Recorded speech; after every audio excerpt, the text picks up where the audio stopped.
ये बहुत समझने वाली बात है जो मैं आज ये विषय उठा रही, क्योंकि अक्सर मृत्यु एक ऐसा शब्द है जो हमारे भारतीय परंपरा में बोलना भी अशुभ माना जाता है। कोई घर में बच्चा बोल दे ना मरना, तो घर वाले बोले अरे शुभ शुभ बोल, अच्छा बोल कुछ, ये मरना वरने की बात मत कर। कोई बोल देता है वृद्ध कि अब तो हम बस कुछ ही दिन के मेहमान, तो हम बोलते अजी ऐसा मत कहो, अभी तो आप, हमें लगता है मृत्यु अशुभ है। कई लोग बोलते हैं भगवान ऐसी मृत्यु आ जाए कि बस सोते सोते प्राण निकल जाए। आप चाहते हैं ऐसी मृत्यु, सोते सोते प्राण निकल जाए? आप ये सोचिए, मृत्यु एक ऐसा काम है जो आप अपनी जीवन में लास्ट बार करने जा रहे हो। क्या वो लास्ट काम आप ऐसा करना चाहते हो कि सोते सोते प्राण निकल जाए? ये कोई अच्छी मृत्यु है, सोते सोते प्राण निकल जाए? ये कोई मृत्यु है? मृत्यु नहीं। मृत्यु तब अच्छी है जब मृत्यु की पहले से तैयारी हो और सोते सोते नहीं, जागृत अवस्था में हमें याद हो, पीतांबरी कसी हो, मुखड़े पे एक हंसी हो, इसी का ध्यान करते करते करते तब प्राण तन से निकले। गोविंद नाम लेकर तब प्राण तन से निकले। अपने घर से 6-7 किलोमीटर 10 किलोमीटर भी दूर जाना होता है ना, तो हम तैयारी करते हैं, गाड़ी में पानी बोतल है। कहीं विदेश यात्रा करनी होती, आप सोच नहीं सकते, ये जो हम कथा करने के लिए यात्रा जाते इसमें कितनी सारी, पहले तो सामान जमाओ और फिर आओ, फिर उस सामान को रखो। इतना भारी ये काम होता है कि पूछो नहीं। मेरे लिए तो सबसे भारी काम है कि अब लाओ, अब उनको सब अलग अलग रखो, फिर 2 दिन बाद फिर कुछ और रखो, फिर कहीं और यात्रा पर चलो। पर करनी पड़ती है, क्या करें, कब क्या जरूरत पड़ जाए। दवाई भी रखो, क्या पता कुछ शरीर में कुछ हो जाए। वस्त्र रखो, पुस्तक रखो, भगवान के वस्त्र रखो, कितने सारी तैयारियां होती हैं। थोड़ी सी यात्रा पर, 1 महीना की यात्रा पर जाते हैं तो भी तैयारी करते हैं। तो सोचिए, मृत्यु तो हमारे जीवन की सबसे महत्वपूर्ण यात्रा है, उसकी तैयारी होनी चाहिए। ऐसे नहीं कि बस आए और भगवान प्राण निकल जाए। हाँ, ऐसा ना हो कि प्रभु शरीर जा ही नहीं रहा। कई लोग होते हैं उनके लिए अनुष्ठान करने पड़ते हैं कि कब ये शरीर त्यागें, क्योंकि कष्ट इतना पार है। वैसा ना हो, लेकिन ऐसा भी ना हो कि सोते सोते प्राण निकल जाए, पता ही नहीं चले मृत्यु हो गई। पूरी जागृति में प्राण जाएं, आपकी याद करते करते प्राण जाएं, वृंदावन की धरती पर प्राण जाएं, यमुना का जल मुख में हो, तुलसी पत्र मुख में हो, और तब पूरी तैयारी के साथ हमारे प्राण जाएं। हाँ, ये हमारे हाथ में नहीं है, पर इसकी प्रोसेस जो है वो हमारे हाथ में है। श्री नारद जी ने कहा भगवान से कि प्रभु एक बात बताओ, कहते हैं कि मृत्यु के समय भगवान को याद करना चाहिए। एक भक्त पूरे जीवन भर आपका भजन करे, लेकिन अंत समय में किसी कारण कफवात पित्तादि दोषेन अगर वो आपको याद न कर पाया तो?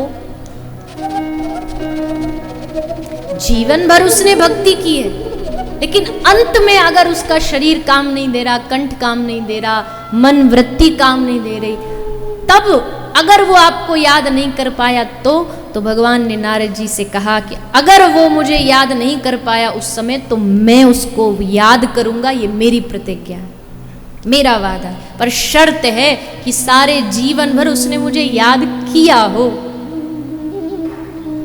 अगर उसने मुझे जीवन भर याद किया हो तो मृत्यु के समय ना भी निकला तो मैं उसे याद करूंगा, मैं उसके पास जाऊंगा। उदाहरण है पितामह भीष्म। भीष्म ने कहा कि मृत्यु में आप सम्मुख खड़े हो, तो देखो बाणों की सैया पर थे दादा भीष्म, वो नहीं जा सकते थे, तो श्री ठाकुर जी चल के आए दर्शन देने।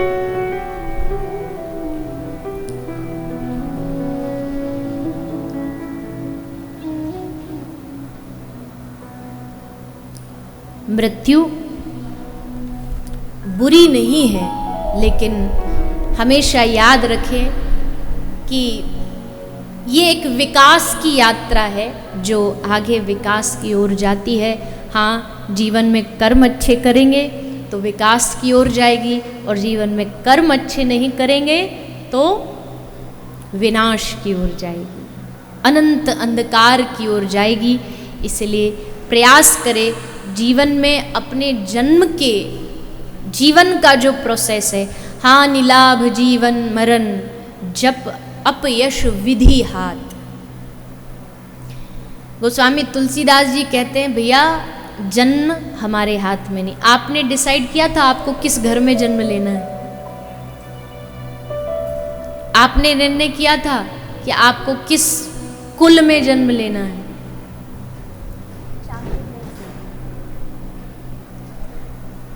और मृत्यु भी कब होगी ये भी हमारे हाथ में नहीं है। हानि लाभ प्रॉफिट लॉस भी हमारे हाथ में नहीं है। तो जन्म मृत्यु हानि लाभ कुछ भी हाथ में नहीं, तो फिर हमारे हाथ में है क्या? बताइए बताइए। जन्म मृत्यु हाथ में नहीं तो फिर क्या हाथ में? जन्म और मृत्यु के बीच का जो गैप है ना उसको कहते जीवन, वो हमारे हाथ में। वो जीवन हमारे हाथ में, उसको कैसे जीना है, उसको कैसा बनाना है, प्रसन्नता से बनाना है, दुख में बनाना है, वो सब हमारे हाथ में। भाग्य हमारे हाथ में, सब कुछ हमारे हाथ में। कर्ता हम हैं, अपने जीवन की कारीगरी बनाने वाले हम। खुद औजार लीजिए और अपने जीवन का निर्माण खुद करिए। आपको पाप में बनाना है, पुण्य में बनाना है, भक्ति में बनाना है, प्रसन्नता में बनाना है, दुख में बनाना है तो वो भी बन जाएगा। ये हम पर निर्भर करता है, हम पर डिपेंड करता है। सिचुएशन को लाइट कैसे बनाया जाए वो हम पे निर्भर करता है। एक आदमी लड्डू बांट रहा था तो किसी ने पूछा कि भैया लड्डू कौन सी खुशी में बांट रहे हो, क्या खुशी का माहौल है जिसमें लड्डू बांट रहे हो?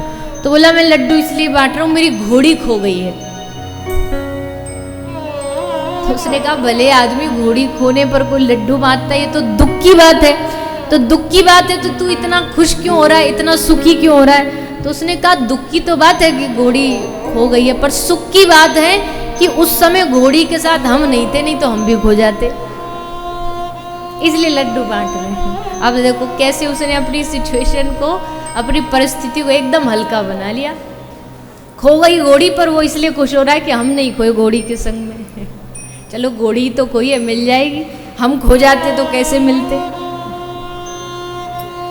तो परिस्थिति को हल्का तो हमें बनाना पड़ता है, और कुछ लोग ऐसे होते परिस्थिति एकदम हल्की होती उसको भारी बना देंगे। एकदम परिस्थिति को भारी बना करके ना तो खुद जिएंगे और ना दूसरे को जीने देंगे। उनको आप खुद भी देखोगे तो उनका चेहरा देख के लग जाएगा अरे राम राम।